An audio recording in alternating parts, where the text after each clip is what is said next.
What's up, boys and girls? Ian here. West Ham currently sit 4th in the Premier League as of today. Obviously, that may change depending on other results around us. Liverpool, Spurs, Everton all to play. Liverpool are playing Spurs in the next game. So if they all fail to win, then we stay where we are. If they all win, which is an impossibility, we fall to 7th on goal difference. So pretty much, unless results go against us, we can potentially stay 6th, which is fantastic. At the moment, we're on our best start to a season since 1985, where we finished 3rd in that year. So that's fantastic. We've won the last 6 games, keeping 4 clean sheets in the process, and it's been 8 games since we've lost. Fantastic. I mean, Antonio hit the post a couple of times in the last game. I do think he's going to overtake Di Canio as our top goal scorer of all time in the Premier League. He's currently sitting on 43. Di Canio's got 47. I think Mark Noble's 46. But I do think by the end of this year, we're certainly going to have a new top goal scorer.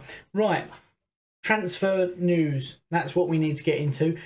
Say Ben Rama, allegedly he's going to be, his loan is going to be made permanent early, which gives us another spot for a loan signing, which is good. And allegedly that player is none other than a young up-and-coming prospect of Jesse Lingard. He's got bags of potential for his age. Let's get to the seriousness, shall we? He's made 133 Premier League appearances, scoring 18 goals, 12 assists. So yeah, he's okay. He's not prolific. He's not really pulling up trees. But if Yarmolenko is being seen as sort of playing second fiddle to Antonio now in terms of striker, Jesse Lingard has made most of his appearances, 50 of them at 133 at right wing. So that gives back up to Jared Bowen, which is probably a sensible thing. He can play as an attacking mid or as a left winger, so he's a little bit versatile. We have seen him obviously do well. He can score goals from far out. But yeah, is it really one that we need to spend big money on? No. If we can get him in for 6 months and he covers us and he does a job when he's needed to, then it's not a bad little backup to have. It's unlikely we're going to sign a striker in this window. We've not got long left now. David Moyes has said we don't want the wrong players. We've made that mistake. We don't want to keep making it. January is obviously very hard. All the prices for players double because no one wants to get rid of them because it's hard to get a replacement in halfway through the season. In this transfer window, we've been linked with over 10 strikers. And to me, that says it's a merry-go-round of no one really knows who we're going after. It's just let's make it up. Or maybe there is some credence to it, and that is more concerning. But let's get into, more importantly, the Liverpool game. We are at home.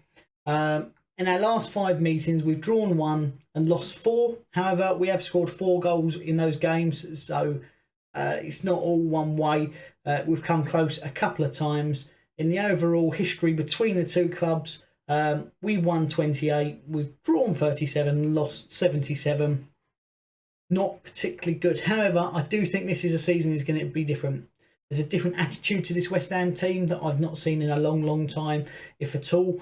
There's a confidence that I've never seen before. All the players are working hard for the team and for each other, which will only bring good performances. So, let's get into the team selection. What do you mean you're watching my video without being subscribed? Press the subscribe button now and your team is certain to win this weekend. I've left it the same. If it's not broken, don't fix it. So, I mean, some key players for me. Antonio, this season, 12 appearances, 5 goals, 1 assist. As I said, he hit the post twice in the last game, so he's unlucky not to have had a few more goals. He's an absolute monster up front for us. He's quick, he's agile. He's able to, say, out-strengthen any defender. And he will boss this Liverpool defence without Virgil van Dijk in it. Mr. Potato Salad himself, Thomas Souček, what a blessing he has been. What a signing. Now, if he's not, I know we signed him last year, but we signed him officially at the beginning of this year. Surely he's going to be signing of the season. 20 goals, not 20 goals, that would be better. 20 appearances, 7 goals in the Premier League this season. He's defensively sound, great attacking prowess in the air, and with his late runs into the box, absolutely brilliant. Declan Rice, he does everything right. He's now the captain, isn't he? I know we have got Mark Noble, but he's on his last knockings. I'd like to see him make 400 appearances. I think he needs 8 more appearances in the league. I'd like to see him make that 400 mark, which would be fantastic. I think he deserves it. But say Declan Rice, he's now really the captain. He's taking the armband.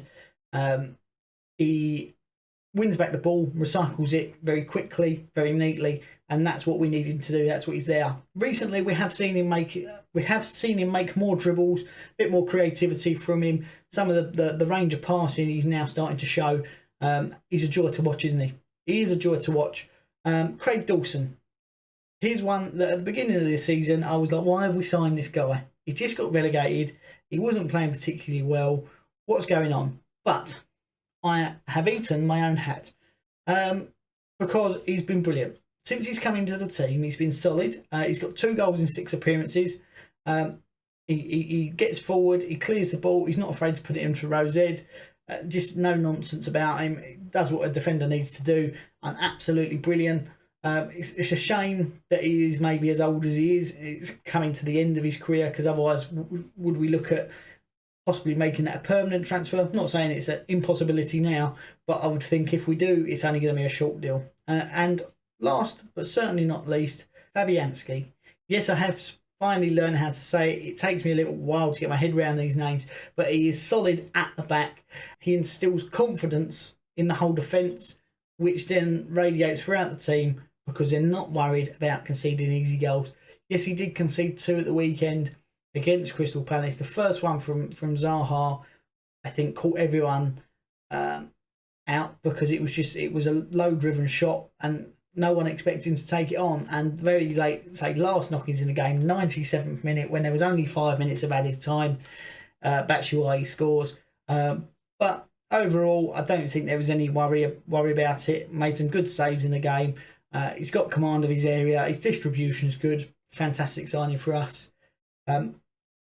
What will I predict this game to be? I do think Liverpool are beatable. However, saying that, they have also got goals in them. They have got a very strong attacking lineup. They're playing Tottenham tomorrow, and I know that they will moan that they haven't had long enough to rest because we've had 2 extra days if they do lose, and they'll be the grass was too long, it was too cold, it was too windy.